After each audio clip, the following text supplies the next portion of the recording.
За байнгын орны гишүүдээ энэ өдрийн мэндийг хүргэе. За энэхүү тогтоолын нэр нь бол Монгол Улсын засгийн газар бүгд найрамдагтад ард улсын засгийн газар хооронд гашуун сухад ганц мод боомтын хил дамнсан төмөр замын бүтээн байгуулалтыг хэрэгжүүлэх хилцээрийг байгуулахад баримтлах үндсэн чиглэл батлах тухай гэжээ. Гэхдээ энэ тогтоолоор бид нэр ерөөсөө сүүлийн 15-20 жилийн туршид Монголын улс төр нийгэм эдийн засгийг бас тодорхойлж ирсэн хоёр том асуудлыг бас шийдэхжээ. Нэг нь бол төмөр замын бодлогын асуудал, нөгөөх нь болохоор энэ 5 толгой орд газрын хувь зайны асуудал.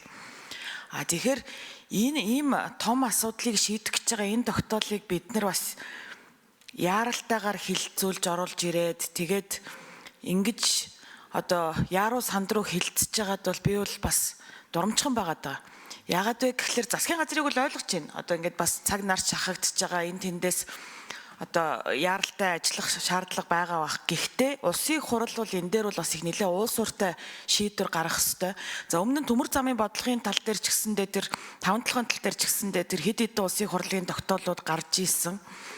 За тэгэхээр энэ тогтоолыг одоо тэр талаас нь бас харж үзээсэй. Тэгээд улсын хурлын гишүүд маань энэ дээр туйлын хариуцлагатай бас байгаасай гэдгийг эхний ээлжинд хэлхийг хүсэж байна. За тэгээд энэ тогтоолоор яаж ийн вэ гэхэлэр нэг юм 3 асуудлыг зохицоор нь шийдэе гэдээ одоо хятадын талаас ирсэн нэг албан бичигт дурдгдсан нэр томьёог ашигласан байдлаар энэ тогтоолоо боловсруулсан байгаа. За тэгэхээр ямар 3 асуудал байгаа вэ гэхэлэр за нэгдүгээр төмөр замын бүтээн байгуулалт. За энэ хил холболтын тухай асуудал. За тэгэхээр энэ дээр бол нэг тодорхой асуудал байгаа нь бас протокол тэмдэглүүлээд авахыг хүсэж байна. За энэ хил холбоотой асуудлаар урьдчилсан хилцээрээр манай талаас яг ямар хэдэн төгрөгийн зардал гарах вэ? За барилга угсралтыг айлын талаас сонгон шалгаруулнаа. Тэгээд нэг зураг төсөлтөө явнаа гэсэн тийм зүйл заалт 7-8 дугаар заалтад дурдгдсан байгаа. За гэхдээ энэ барилга угсралтын үйл явцад одоо Монголын талаас ямар түүхий давахын, Монгол талаас хэдэн ажлын байр бий болох вэ гэдэгт яг тодорхой хариулт хэлж өгнө. За хоёрдугаар асуудал нь нүүрс худалдах, худалдаа авах урт хугацааны гэрээ. За энэ урт хугацааны гэрээний хүрээнд 16 жил буюу одоо эхний 4 жилд нь 27 сая, дараах 12 жилд нь 20 сая, нийт 267 сая тонн нүүрсний асуудал яригдж байна. За тэгэхээр нөгөө бусад Эрдэнэс 5 толгойн урт хугацааны гэрээнүүдтэй адилхан тэрнээс дордуулахгүй байдлаар үнэ тогтооё гэж хэлээд байгаа. За тэр саяны Уулуурхайн сайдын дурдсан тэр урт хугацааны гэрээнүүд дээр ер нь яг ямар нөхцөл үйлчилж байгаа вэ? Тэр нь одоо энэ биржийн үнээс одоо хэдэн хувийн дискаунттай буюу хөнгөлөлттэй тийм үн явж байгаа вэ гэдгийг бас яг тодорхой хэлж өгнө. За энэ нэмээд цагаа бас авчидгөө.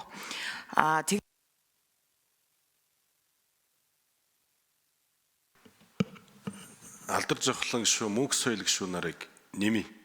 За жаргалан гишүү 1 минут. За тэгээд уулуурхайн бүтээгдэхүүний биржийн тухай хууль гэж байгаа. Үүн дээр бол одоо нэг аливаа асуудал дээр биржийн үнийг баримтлана гэсэн бас заалт орсон байгаа. За тэр заалтыг бас юу гэж харж байгаа вэ гэж асуумаар байна. За тэгээд энэ 267 сая тонны урт хугацааны гэрээн дээр манайх ер нь бол яг тэр үнийн хөнгөлтийн улмаас одоо энэ 16 жилийн туршид одоо яг ямар хөнгөлт үзүүлэх вэ? За 3 дугаар асуудал нь болохоор уурхайн хүчин чадлыг нэмэгдүүлэх гээд нэг зүйл яваад байгаа. За үүн дээр Эрдэнэс 5 толгой дээр шинээр ам нээх юм уу? Ам өгөх юм уу? За оператор компаниг хэрхэн яаж шалгаруулах вэ? Оператор компани хаанах байх вэ? Энэ оператор компани олборлох үйл ажиллагаанд Монгол талаас хичнээн ажлын байр бий болох вэ? Хэдэн одоо Монгол компаниас энэ дээр ажиллах боломжтой вэ? За би бол хил холболт хийх ёстойг дэмжиж байгаа, боомтуудаа нээхийг дэмжиж байгаа, энэ бүхнийг явуулах ёстой гэж үзэж байгаа. Гэхдээ алдагдсан боломж гэх мэт том юм яриад ийм айлын аманд бас ороод эмэргүй байна. Тэгээ засгийн газрын гишүүдэн ч тэр улсын хурлын гишүүдэн ч тэр аль нэг одоо хариу улсын компанийг бас магтаад энэ чинь яриа сухаад эмэргүй байна. Тэгээ энэ бол засгийн газрын хоорондын хилцээр гэж ойлгож байгаа. Аль нэг компанитай хийж байгаа хилцээр гэж бас бодохгүй байгаад байна. Тэгэхээр энэ дээр бас бид нар маш тийм хариуцлагатай ингээд энэ тоонуудаа бас мэдэж ярмаар байна гэдгийг хэлхийг хүсэж байна. Баярлалаа. Хариулт тоон сайд 3 номер. За жаргалан гишүүн асуултанд хариулъя.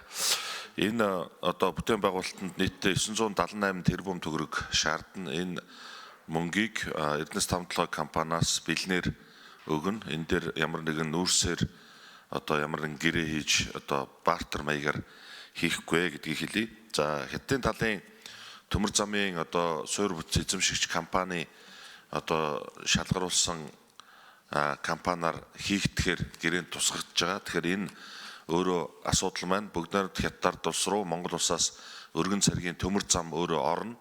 Тэгээд ороод тэндээ өргөн царгийн төмөр замын терминал байгуулагдана.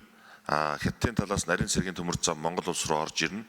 Нарийн цэргийн төмөр замын терминал Монгол талд байгуулагдана. Өөрөө газар зүйн нөхцөл байдлын хувьд нэлээд одоо тийм усны урсац, тийм одоо голын сайр дагсан ийм хүндрэлтэй нөхцөл байдал байгаа. Тэгэхээр энэ дэр маш өндөрт одоо цементэн толгуур баган дээр төмөр зам баригдана. Дээрэс нь ойролцоогоор нэг 30 м буюу 10 давхар байшингийн дайны өндөрт баригдах зарим хэсгээр 2 төмөр зам нэг гүүрээр зөрөх ийм одоо байгууламж байгаа. Тэгэхээр энэ дээр бол нэлээд туршлага шаардсан ийм одоо ажлууд хийгднэ гэдгийг бас хэлье.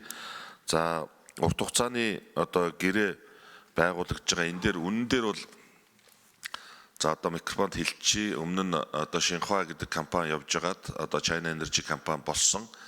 За энэ компанитай төмөр зам барих асуудлууд түрүү одоо Бачимаг гишүүний үгэнд гарсан 2003 он 2009 он гэдээ ярьж байгаад 11 онд Chalka компанитай шууд гэрээг байгуулсан. Chalka компани бол тодорхой хэмжээний мөнгийг Монгол улсад хүүтэйгээр зээлүүлээд 28 он хүртэлх гэрээг ингээд хийгээд явж байгаа. За тэр үед бас яриа хэлцэлд орж исэн энэ Шинхуа буюу өнөөдрийн China Energy компани бас нэлээд одоо асуудлыг ярьдаг. Тэгэхээр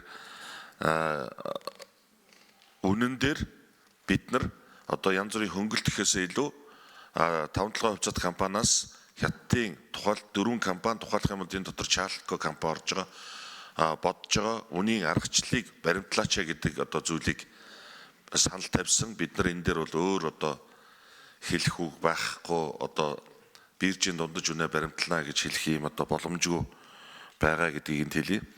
За 16 жилийн хувьд бол мэдээж Хятадын талаас 20 жилийн хугацаатай гэрээ байгуулъя гэдэг зүйл ярьсан. За Монгол Улсын ерөнхий сайдын айлчлалын үеэр энэ хугацаа бол арай урт байна гэдэг ингээд 16 жил гэдэг зүйл дээр ярьсан. За өмнө нь судалгаа хийгдсэн 5-7 одоо лицензтэй 8 лиценз байгаа. Энэ лицензтэй бор толгой он чараат гэдэг хоёр одоо талбай байгаа. Энэ талбай дээр шинээр ам нээжиж За хариулт гүйцээж хариулъя. 3 номер. Энэ нүүрсийг бид нар одоо борлуулах юм боломж бүрдэнэ. Өнөөдрийн Эрдэнэс 5-7 компани жилдээ 30 гаруй сая тонн нүүрсийг одоо максимум хүчин чадлаараа олборлж борлуулж байгаа. Тэгэхээр цаашдаа нэмж нүүрс экспортод гаргахын тулд бол ийм одоо амийг нээнэ гэдгийг хэлье. За мэдээж энэ операторын хэн оператор хийх вэ гэдэг дээр нээлттэй тендер зарлана. Энэ дээр одоо компаниуд оролцоод сонгон шалгарсан компани операторын үйлдэлийг хийн. За энэ дээр мэдээж туслан гүйцэтгэгчээр Монголын компани, Монгол ажилчид бас оролцох эрхүүд нь бол нээлттэй байгаа гэдгийг хэлье.